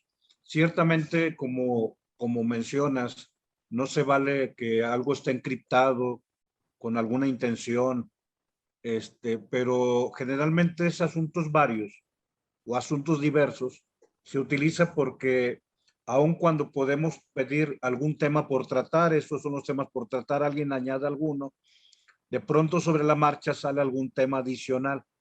Y entonces, bueno, es para que los que llevamos la coordinación de una agenda no seamos los que coartemos y no demos espacio para algún tema que alguien quiera poner sobre la mesa. Entonces, sí ubico lo delicado de lo que mencionaste, que yo ponga asuntos varios y ahí tenga la intención pues, de decirle a alguien ya, Dios te bendiga, muchas gracias. O sea, creo que eso es deshonesto, pero evitar la glosa o cuál sería el consejo. Obviamente sí, no debemos obrar, con deshonestidad en ese sentido de tener una mala intención y acercar a alguien para que no vaya a faltar y luego darle el jaque mate, pues no, ¿verdad? Entonces, bueno, pero sí varios asuntos diversos, abren la oportunidad para que no sea yo nomás, padre Rogelio, el que defina una agenda, sino que en la mesa de diálogo puedan salir otros temas que también tengamos que platicar. Claro. Bueno, en ese caso, si están todos los asociados presentes, se puede incluir dentro del orden del día cualquier tema. O ahí mismo, si están presentes, pues, no sé, la mayoría, se indica que, o sea, hay dos formas. La forma correcta de hacerlo sería al momento de hacer la convocatoria, preguntar a los asociados si hay algún otro tema que esté pendiente. Esa sería la forma correcta de hacerlo. Si ya en el transcurso de la asamblea surgen estos otros temas, sí se tiene que hacer notar ahí en la asamblea que tal persona quiere discutir ese tema y en su caso fijar fecha para una nueva asamblea en la que se discutan los temas pendientes. Esa sería la forma correcta de hacerlo, padre. Gracias. Ok. Bueno, ya vimos lo que es la asamblea de asociados, ¿no? Que es el órgano máximo. Ahora vamos a ver lo que es el consejo directivo. El consejo directivo es un órgano colegiado permanente encargado de administrar los bienes de la asociación. Deben cuidar el negocio como si fuera propio. Hay algunos tratadistas que hablan que tienen que ser como el buen padre de familia, ¿no? El desempeño de todos los miembros del consejo directivo. Siempre buscando el mayor interés y el mayor beneficio para la asociación. Eso es lo que es el consejo directivo. El consejo directivo a su vez puede crear órganos intermedios y nombrar directores. Esto siempre y cuando esté previsto en estatutos sociales. Si no, lo que pueden hacer es sugerir a la asamblea de asociados la creación de órganos intermedios y el nombramiento de directores, ya sea generales o directores. Por ejemplo, los más comunes son el director general y el director financiero, ¿no? Digamos que son los directores más famosos que hay. ¿Cuáles son las funciones y cuáles son los deberes del Consejo de Administración? Sus funciones: administrar los bienes de la asociación como buen padre de familia, establecer políticas para la operación diaria. El Consejo de Administración tiene que ser el órgano que se encargue de la emisión de los códigos de ética y de los lineamientos de las asociaciones. Establecer planes para la continuidad de la asociación. O sea, obviamente ellos tienen que pensar que en algún momento ellos dejarán la asociación y tienen que fomentar o dejar un plan de transición para que para que las personas que entren estén enteradas de qué es lo que está pendiente, qué es lo que hacen, qué es lo que se espera, y entonces ellos a su vez ya sepan cómo deben de dirigirse, ¿no? En los códigos de ética es muy importante la inclusión de valores, la inclusión, por ejemplo, muchas veces las asociaciones o empresas tienen coches, ¿no? De las empresas. Entonces, oye, tú lo puedes utilizar, pero pues de repente el directivo pues agarra y se lleva el coche de vacaciones a Acapulco, ¿no? Entonces, pues justamente ese tipo de cosas son las que pueden prever en sus códigos de ética de cómo utilizar los bienes de la asociación, para qué sí, para qué no, etcétera, ¿no? También, por ejemplo, los mensajeros que luego llegan a tener, luego los agarran de choferes y, oye, pues ve por los hijos, no, pues tampoco. Entonces sí tienen que establecer este tipo de cosas en sus códigos de ética para que no haya malos entendidos. ¿Y cuáles son los deberes del consejo directivo? Son dos los importantes: el deber de lealtad y el deber de diligencia. El deber de lealtad es anteponer los intereses de la asociación a los propios.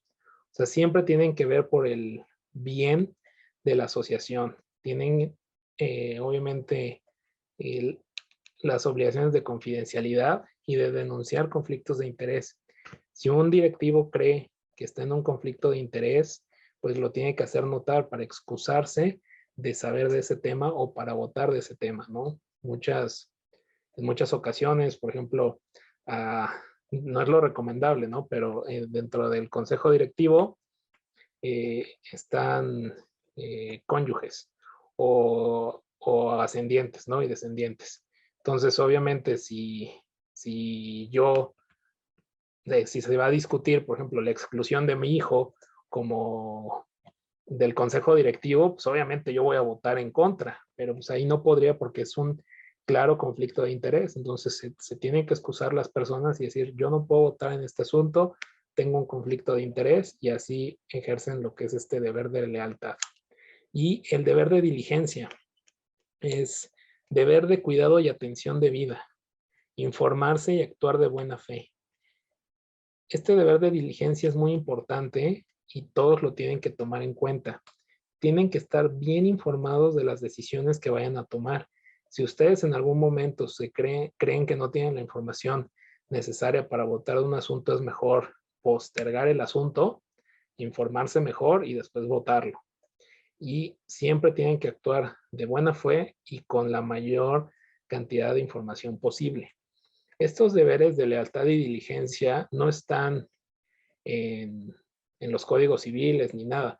Estos son deberes de la ley del mercado de valores y esto va relacionado con empresas que cotizan en bolsa, pero es aplicable a todos, porque al final sí es mucha la responsabilidad de estar en un consejo directivo y deben de desempeñarse de la mejor forma posible conforme a la información que tengan, a la que tengan acceso. Ahora, también son importantes estos deberes para el tema de una responsabilidad.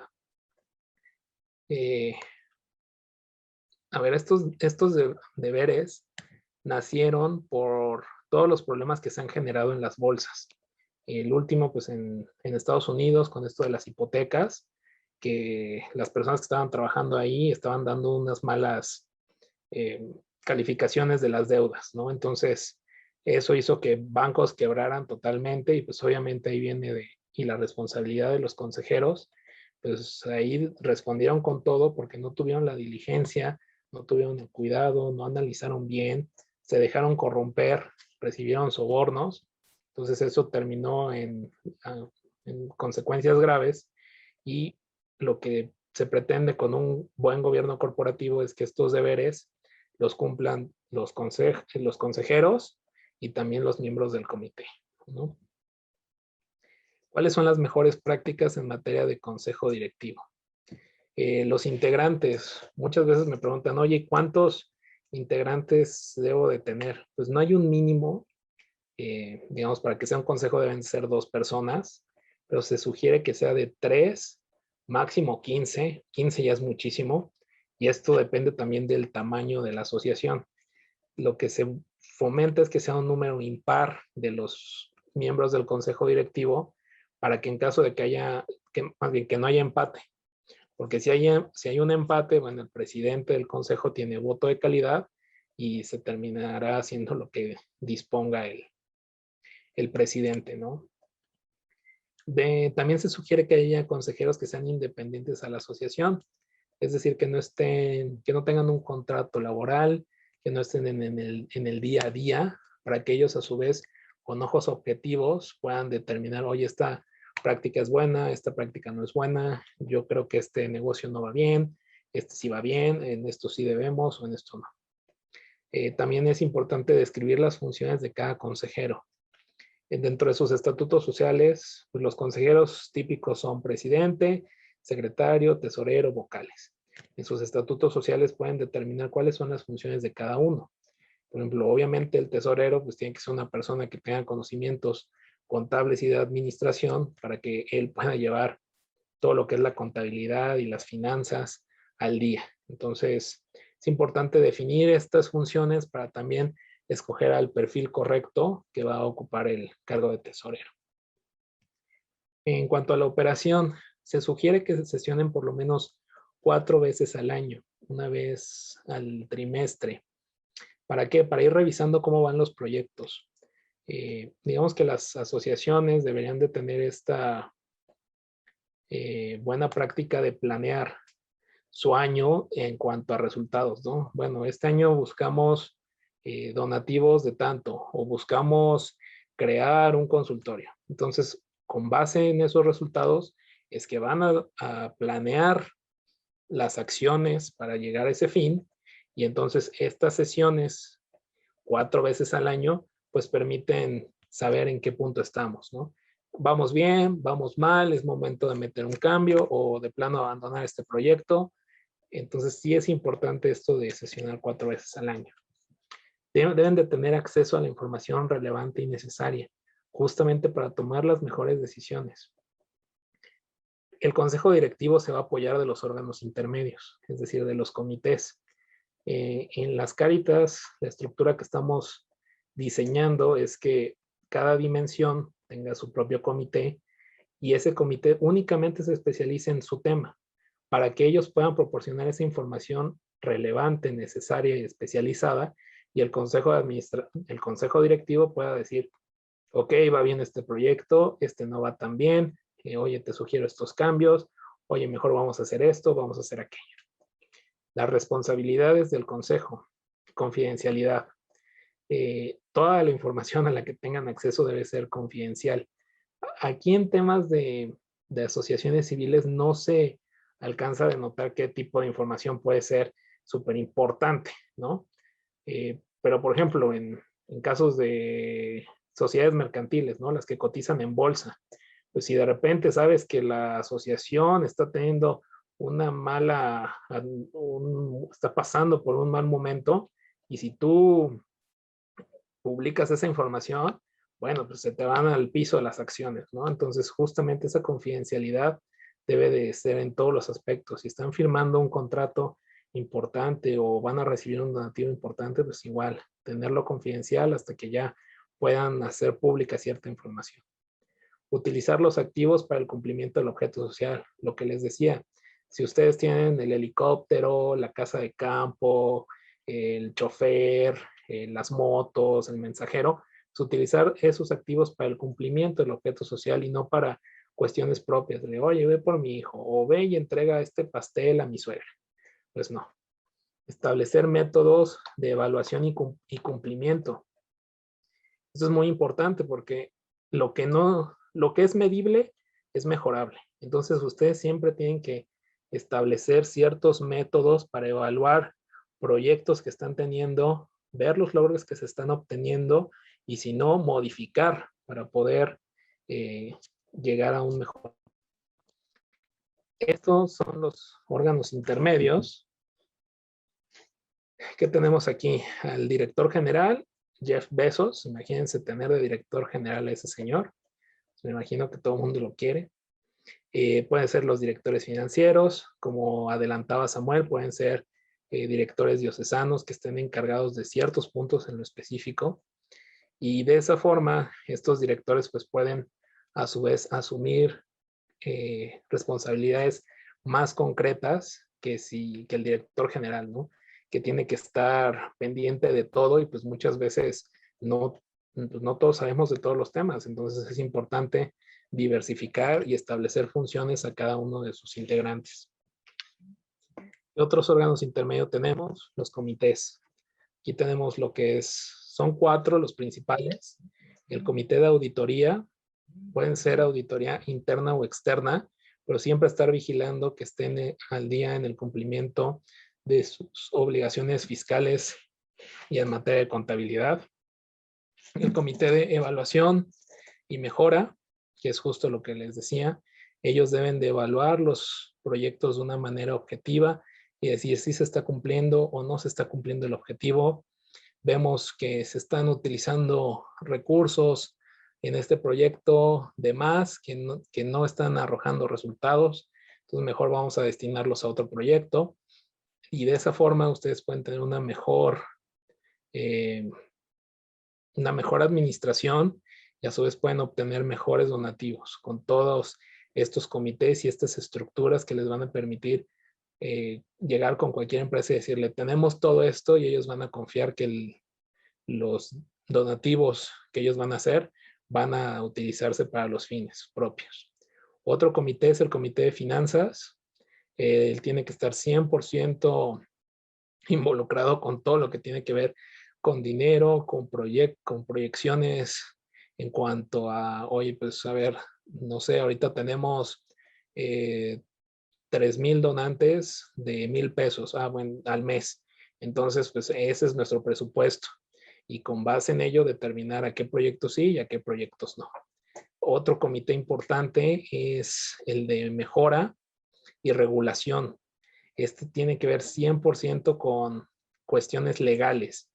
Y como les decía, ustedes al momento de definir su objeto social va a haber ciertas actividades que estén reguladas.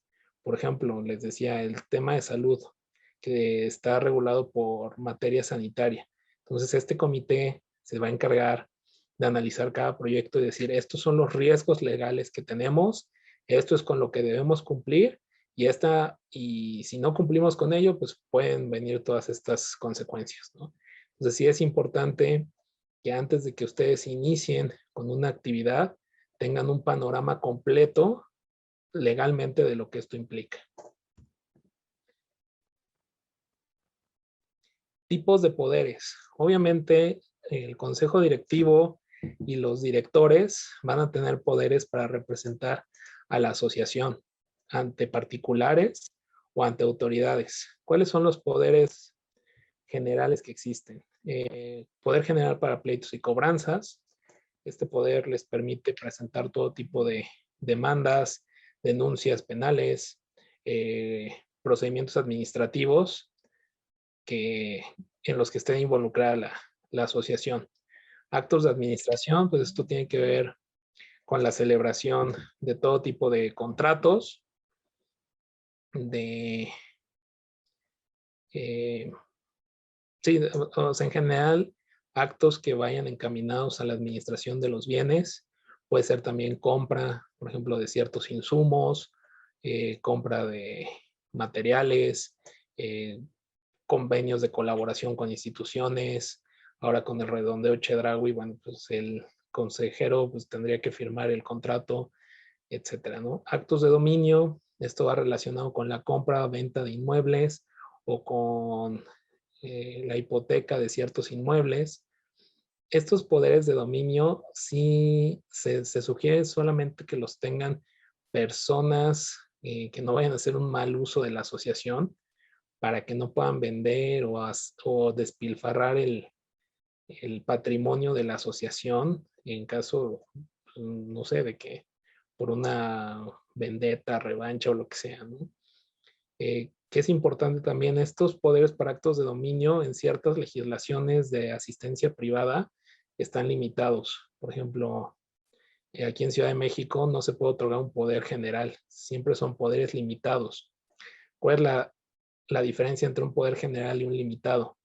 El limitado es que solamente te deja hacer esos actos a los que específicamente te autorizan, mientras que el general es cualquier tipo de acto. Otro poder es para abrir, administrar y cerrar cuentas bancarias. Este poder es sumamente importante, pues es lo que les va a permitir tener la cuenta. Y aquí sí tienen que autorizar que quien vaya a utilizar el token o quien vaya a tener la firma de los cheques, pues sean personas de extrema confianza. Y poder general para pleitos y cobranzas y actos de administración en materia laboral. Esto en caso de que tengan algún conflicto individual de trabajo con alguno de sus trabajadores, que tengan que despedirlos, que tengan que liquidarlos, que tengan que finiquitarlos y tengan que acudir a una junta local, este poder es el que necesita. Entonces, estos poderes es importante que los analicen para decir, bueno, el consejo directivo, el presidente va a tener tales, el secretario tales, el tesorero tales, el director general, pues todos los poderes o solamente estos poderes, ¿no? Entonces sí es importante que tomen en cuenta esta información para el momento de redactar o de otorgar un poder. Normalmente, por ejemplo, abogados, si tienen algún asunto civil, otorganles nada más un poder general para pleitos y cobranzas. Con eso es suficiente y no no van a firmar algo a nombre de la asociación o lo que sea. No sé si tengan dudas, ya son 11:53. Yo creo que el órgano de vigilancia y las siguientes diapositivas ya las vemos para la próxima sesión, solamente para no cortar de manera abrupta. Igual, tenemos 7 minutitos, no sé si tengan preguntas. Adelante. Sí, bueno, en el chat, la primera es cómo resolver temas que mencionas cuando hay asociaciones Cáritas pequeñas o en proceso de crecimiento y son poco personal y se duplican puestos. Por ejemplo, que el director es también parte del consejo, la contadora pues hace trabajo de campo.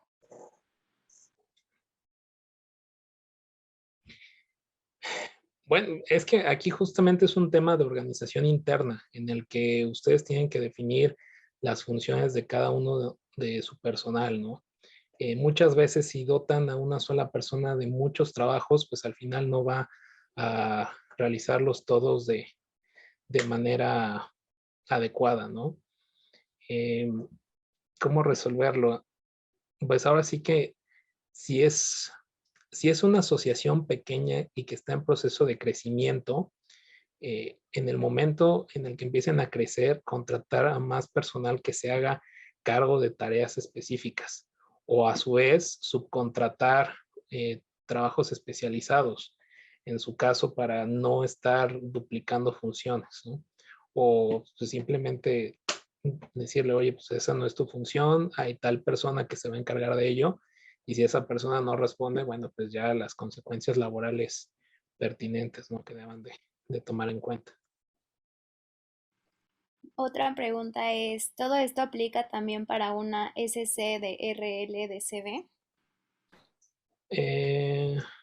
Todo esto aplica, bueno, es que me imagino que es una sociedad cooperativa de responsabilidad limitada de capital variable. Estimado Rodri, si no me pudieses corroborar esto. Sí, No, así es. sí, las sociedades cooperativas luego tienen un gobierno corporativo estricto, entonces no, algunas partes de esto sí es aplicable, otras no del todo. Entonces sí hay que estar, ahí sí se tiene que verificar bien la ley de sociedades cooperativistas. Gracias. También comentan si hay algún número recomendado de integrantes para conformar los comités. Pues yo sugiero que sea un máximo de 5 personas, un comité tratándose de una asociación pequeña, de 3 a 5. Si ya es una asociación grande que tiene muchos órganos, pues a lo mejor vale la pena subirlo a 7. Pero llegar a 15, como en su momento lo recomienda el Consejo Empresarial, pues sí es tratándose de empresas gigantes. En Cáritas de Córdoba tenemos la figura de vicepresidente. ¿Hay algún problema con esto? No, ahora sí que cada quien determina las figuras dentro del consejo directivo. Hay algunos que tienen presidente, vicepresidente, secretarios, tesoreros, no hay ningún problema, siempre y cuando en los estatutos determinen bien las funciones de cada uno de los integrantes. Gracias. Padre Rogelio tiene levantada la mano. Bueno, de lo que nos ha dicho Fernando, algunas cosas que hemos aprendido en la Cáritas Nacional. Primero, bueno, lo de los consejos, así como es una estructura nacional y como tenemos la bendición de 8 obispos que son los presidentes de las comisiones, de las dimensiones, nosotros hicimos un ejercicio de incluirlos a todos dentro del consejo para tener la posibilidad de la riqueza. Pero hemos vivido complicaciones y asesorándonos precisamente con los jurídicos, vamos viendo de que es mejor simplificar la cantidad de miembros consejeros. Sí es bueno siempre, o sea, la eclesialidad, la riqueza de las dimensiones, que los obispos se sientan parte de la comisión y de las dimensiones, pero de pronto, por ejemplo, el que un obispo esté en Ciudad Juárez, otro está en Tuxtla Gutiérrez, otro está en Tepic o en Nayarit, en Nayar, o sea, lo que ustedes conocen, otro está en Yucatán, nos vuelve muy complicado, sobre todo cuando hay desplazamientos y para poder, por ejemplo, a veces tener el quórum adecuado para los consejos. Entonces, obviamente a mí se me facilita que yo los encuentro a todos los obispos 2 veces al año en las asambleas de la SEM, en abril y en noviembre. Entonces, esto me facilita. Pero fuera de esos momentos donde los encuentro en Casa Lago, se vuelve bien complicado. Entonces, hemos, obviamente, dentro del discernimiento, buscado simplificar nuestro consejo de la presidencia y todo. Eso como un aprendizaje, pero sin excluirlos. O sea, que, por ejemplo, tengamos necesidad de recabar en algún momento que algún documento tenemos que emitir, o sea, lo mucho 5 firmas. O sea, recabar 9 es muy complicado, o 10, es muy complicado. Pero tenemos que hacer todo lo que nos permite la ley y siempre con un espíritu eclesial. Un segundo aprendizaje que les comparto dentro de esta actividad eclesial es que no cometamos errores de tener varios integrantes de una familia dentro de una estructura. Les comento que de pronto en esta oficina había 4 familiares dentro de la oficina y no tan solo en la cuestión de un consejo, de un comité, como ahorita decía Fernando, que hasta pudiera prestarse para un mal manejo, ¿no? O sea, de pronto el ambiente laboral, o sea, si tú, por ejemplo, o sea, decides laboralmente, sin ninguna injusticia, sino dentro del marco laboral, pues decir, bueno, sabes que la persona no está cumpliendo con su perfil, pues de pronto se te enojan los otros 3 familiares. Entonces son situaciones que uno va aprendiendo. Creo que de los elementos que manejaba Fernando, el principal elemento es el de la lealtad, como él mencionaba. O sea, pero lealtad no a una persona, sino a la institución. Aquí quienes están aquí saben que yo les he expresado siempre, yo no quiero que sean leales a Rogelio, sean leales a CEPS, porque si son leales a CEPS, la iglesia gana y nosotros ganamos. Pero si yo les pidiera un día, sean leales a Rogelio, todo se viene para abajo y se echa a perder. Entonces, como comentarios, un poquito reforzando lo que Fernando nos ha expresado. Gracias, adelante. Muchas gracias, padre. Pues todavía nos da tiempo para alguna pregunta por ahí. Si alguien tiene alguna duda, por favor, escribirlo en los comentarios o simplemente abrir el micrófono. Bien, pues creo que ya no hay alguna otra duda o comentario. Entonces, pues damos por concluida esta sesión y a menos de que por parte del licenciado Fernando haya algún otro comentario. No, agradecerles la oportunidad de estar aquí con todos ustedes. El material que expusimos el día de hoy se los haremos llegar por conducto de la licenciada Verónica. Cualquier duda que tengan, Pablo, si me puedes ayudar ahí dejando nuestros correos en el chat, nos la pueden hacer llegar por ese medio. Y precisarles, la siguiente sesión vamos a terminar con lo que es órgano de vigilancia y vamos a entrar un poquito a lo que al tema de cumplimiento de obligaciones fiscales previstas en la resolución miscelánea fiscal. Obviamente el tema lo van a ahondar mucho más con la sesión de derecho fiscal, pero de eso va a tratar la siguiente sesión para que no se la pierdan. Muchas gracias a todos y bueno, también aquí felicitar a todo el presbiterio en su día. Muchas felicidades a todos. A todos los sacerdotes, muchas felicidades por esta gran vocación y entrega hacia sus comunidades.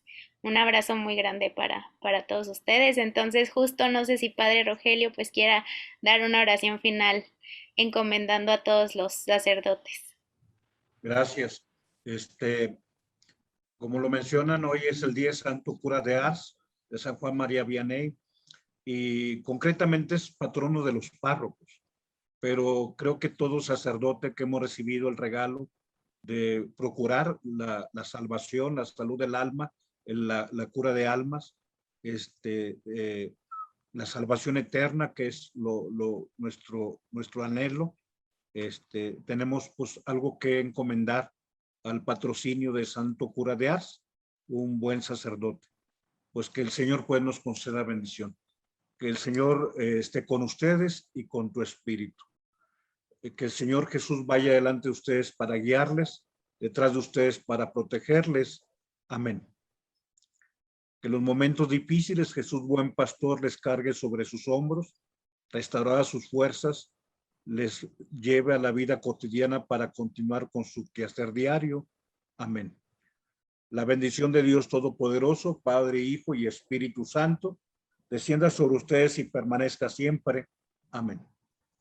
La verdad, muy provechoso todo lo que se nos compartió. Creo que todos los que estamos aquí, estemos en el estatus que estemos, nosotros mismos como Oficina Nacional, pues ubicamos un campo de posibilidades, de cosas que no tenemos que desatender. Mil gracias.